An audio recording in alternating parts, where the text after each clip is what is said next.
अस्सलाम वालेकुम। आप देख रहे हैं खरी बात लुकमान के साथ। मेरा नाम मुबशर लुकमान है। पीर से जुमेरात तक दुनिया न्यूज़ आपके लिए लेके आता है एक नया प्रोग्राम नए मौजू के साथ। और आज का दिन बड़ा अहम है, बल्कि अगले 24 घंटे पाकिस्तान के लिए इंतहाई अहम है। मेरी इतला के मुताबिक अगली थोड़ी देर में सदर आसिफ अली जरदारी एक बयान जारी करने वाले हैं और गैर मुसद्दक़ा इतलात के मुताबिक वो बयान ये होगा कि पाकिस्तान की हुकूमत का और अफवाज पाकिस्तान का किसी भी तरीके से उसामा बिन लादेन के ख़िलाफ़ ऑपरेशन से कोई ताल्लुक़ नहीं था। और अगर ये ताल्लुक़ नहीं था तो आज लंदन के एक मशहूर अखबार द गार्डियन ने जो लिखा है कि पाकिस्तान को अब इसका हिसाब देना होगा कि इतने महीने से most wanted terrorist of the world उसकी एक कंटोनमेंट के बिल्कुल करीब, यानी नेक्स्ट टू PMA काकूल, वहाँ से 500 गज़ दूर तक कैसे मुकीम रहा। उसामा बिन लादेन वहाँ किन हालात में था मैं आपको दिखाता हूँ, लेकिन उसके साथ साथ आज मेरे पास आपको बताने के लिए बहुत कुछ है। और मैं ये चाहता हूँ कि आज आप कॉल करें दुनिया न्यूज़ में और आप अपनी राय से आगाह करें कि आप इसके मतलब क्या समझते हैं। और अगर आप ऐनी शाहिद हैं और आपको किसी ने कवर नहीं किया तो ज़रूर दुनिया न्यूज़ में कॉल करें और हमें भी बताएं और तमाम पाकिस्तान को बताएं कि आपके ख्याल में क्या हुआ। मैं आपको बताता चलूं कि उसामा बिन लादेन के घर जहां पे सपोजिटली ये अटैक हुआ, जो एबटाबाद के अंदर बिलाल टाउन के अंदर वाक़ था, अगर आप उसकी तस्वीरें देखें, चंद एक दो तस्वीरें मेरे पास ऐसी हैं जो किसी के पास नहीं है और आपने पहले नहीं देखी होंगी। और let's try and show you those photographs. मैं आपको एक्सप्लेन करता हूँ। ये उसका बाहर का उसकी दीवार है और ये कोई 9 फुट या 10 फुट ऊंची दीवार, उसके ऊपर खारदार तारें थीं। ये दूर से उसका सर्वेंट क्वार्टर्स उसके नज़र आ रहे हैं जो अहाते के अंदर है बेसिकली, लेकिन यहाँ पे उनके नौकर रहते रहे हैं। और एक मैंने बड़ी इंपॉर्टेंट चीज़ आपको दिखानी है यहाँ पे कि ये उसके बाहर का व्यू है घर का। ये बिलाल टाउन के अंदर है और वहाँ के उस इलाके का सबसे बड़ा घर था जो ये बना था कुछ साल पहले। ये वो कमरा है जहाँ पे उसामा बिन लादेन को हलाक किया गया।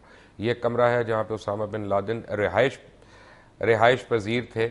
और ये बेसिकली एक्चुअली ये वो अपाची है जो अहाते के अंदर ये हिस्सा उसका अहाते के बाहर गिरा था, उसकी टेल है ये जिसको, और ये हिस्सा जो है हेलीकॉप्टर का, अमेरिकन हेलीकॉप्टर का अहाते के अंदर गिरा है, जिसको बाद में क्लियर कर दिया गया था मीडिया के आने से पहले वहाँ पे, और कहा जा रहा था कि हेलीकॉप्टर गिरा है लेकिन ट्रेस नहीं।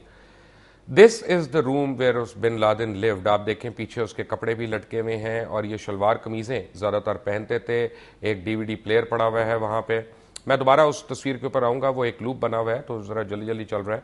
मैं बताता हूँ, DVD प्लेयर भी वहाँ पे पड़ा हुआ है, वहाँ पे प्रिंटर के एक प्रिंट आउट भी पड़ा हुआ है, तो इसका मतलब है कि he was using computer as well, और को प्रिंट आउट वगैरह भी था। और ये दोबारा से वही सीक्वेंस है। एक तस्वीर इसमें आई थिंक के मिस हो रही है या मुझे सही नज़र नहीं आ रहा, but that is very important. ये अहाते के अंदर अगर आप देखेंगे सर्वेंट क्वार्टर्स के साथ एक और मुलहका तस्वीर होनी चाहिए। ये तो एक्सटीरियर व्यू है उसका, अगेन उस रेजिडेंस का जहाँ पे परसों रात को या कल रात को आप कह लें अमेरिकन फोर्सेस ने रेड किया था। 40 मिनट यहाँ पे आए थे। ये वो पैटियो है जहाँ पे उसामा बिन लादेन के मतलब कहा जाता है कि धूप सेकने वो बाहर बैठते थे यहाँ पे, और ये उनका आउटसाइड वर्ल्ड से ये ताल्लुक़ होता था। ये अपाची हेलीकॉप्टर के रिमेन्स जो बाहर आधे गिरा था, जिसको क्लियर कर रही हैं वहाँ पे फोर्सेस जो हैं, लोकल फोर्सेस जो हैं उसको। और ये वो उसका ब्लेड वगैरह है जो आप अंदर देख रहे हैं, अहाते के अंदर वो गिरा था ड्यूरिंग दी ऑपरेशन के शुरू होने से के चंद लम्हे के बाद। और ये वो कमरा है। यहाँ अगर आप पीछे देखेंगे तो आपको चिप्स के पैकेट्स वगैरह मिलेंगे, नज़र आएंगे, मिनरल वाटर की बोतलें आपको नज़र आएंगी, ये मैट्रेस वगैरह उनका। ये जो मशीन है यहाँ पे पड़ी हुई, ये कंक्रीट मिक्सर मशीन है, यानी अंदर ही वो कंक्रीट बनाते थे और दीवारें शवारें अंदर की जितनी कंस्ट्रक्शन है वो उन्होंने खुद से की। ये तस्वीर आपने इससे पहले किसी से नहीं देखी, but anyway coming back to it, New York Times के मुताबिक ये कहना कबल अज़ वक्त है कि उसामा बिन लादेन की एबटाबाद में मौजूदगी नाअहली का सबूत है या फिर किसी मिली भगत का नतीजा है। और अखबार के तज्ज़िये के मुताबिक इस किस्म के मुतअद्दिद सवालात जन्म ले सकते हैं। और ये है कि इस्टेब्लिशमेंट पाकिस्तान की क्या सोच रही है, इसके बारे में तो इस्टेब्लिशमेंट ही जवाब दे सकती है। पाकिस्तान के फॉरेन ऑफिस ने अभी तक हर तरह का ताल्लुक़ कर लिया है इस वाक़े से। उन्होंने कहा हमें नहीं पता ये क्या हुआ है, लेकिन उन्होंने ये कहा है कि ये अच्छा हुआ है।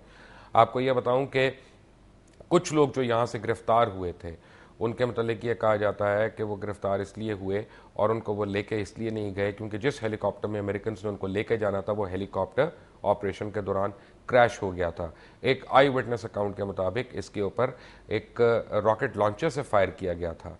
लेकिन हैरानी की बात यह है, जो मुझे कल से अभी तक किसी का सवाल जवाब में नहीं जवाब मिला, कि 40 मिनट तक की इस बैटल में अंदर से असला क्यों नहीं बरामद हुआ। यानी अगर असला हुआ भी है बरामद तो मे भी शायद एक आधी पिस्तौल वगैरह हुई है, लेकिन वहाँ पे ना ज़्यादा हैवी फायरिंग के निशानात हैं और ना वहाँ पे ज़्यादा असला वगैरह बरामद हुआ है।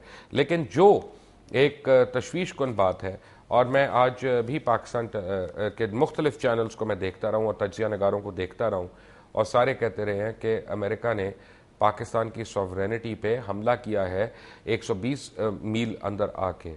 आई want to ask a very simple question कि अगर उसामा बिन लादेन वहाँ पे थे, अगर उसामा बिन लादेन वहाँ पे थे तो क्या उन्होंने पाकिस्तान की सॉवरेनिटी को अटैक नहीं किया था?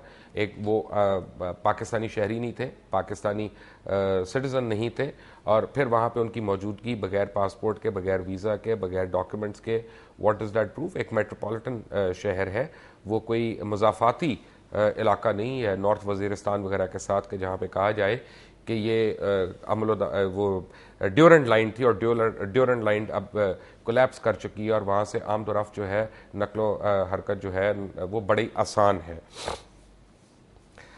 एक मेरे पास एक छोटे से बच्चे का एक शॉट है, देखें वो आपको क्या कहता है। मैं उनके घर जाता था, उनकी 2 वाइफ्स थी, एक अरबी बोलती थी और एक उर्दू, और उनके 3 बच्चे थे। वो एक लड़की थी और 2 लड़के थे।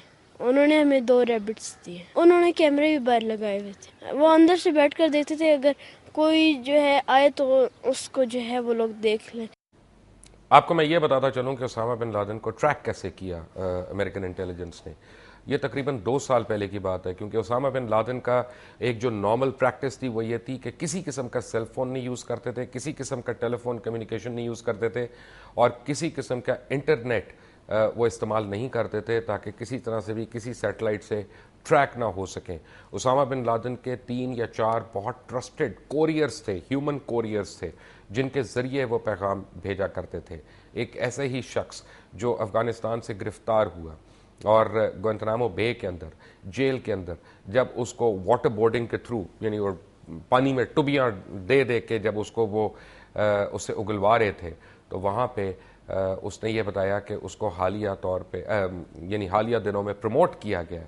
उन्होंने कहा किस क्या प्रमोट किया गया? उसने कहा जी मैं सेक्टर कमांडर बन गया हूँ। उन्होंने कहा तुम्हें किसने बताया?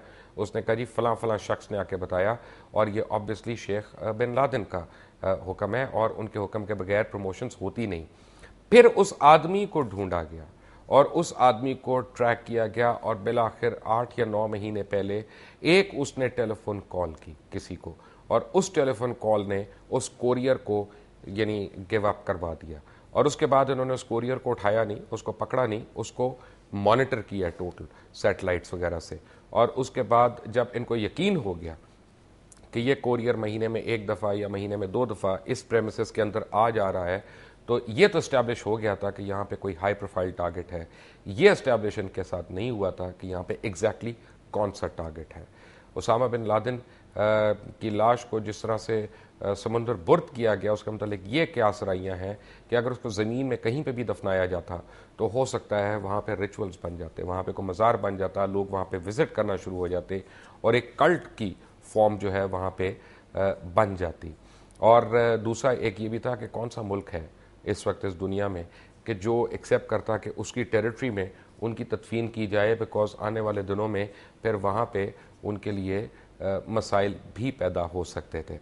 मेरे पास आपको मैंने 1-2 चीज़ें ये बता दूं कि सारा कुछ जो हो रहा है उसके ऊपर जितनी बातें की जाएं वो कम है, लेकिन हकीकत यह है, और मैं आपसे बिल्कुल दिल से मैं आपसे सच बोल रहा हूं कि मुझ समेत किसी को कुछ नहीं पता।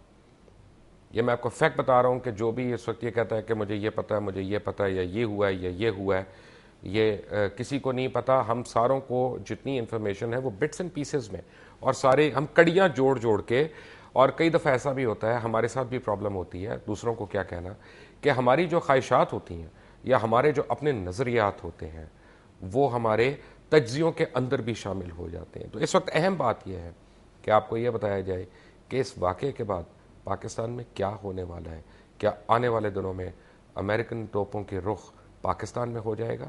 क्या अफगानिस्तान अब सेंटर ऑफ ग्रेविटी रहेगा या नहीं रहेगा, और अब वो सारे का सारा जोर जो है पाकिस्तान के ऊपर होगा?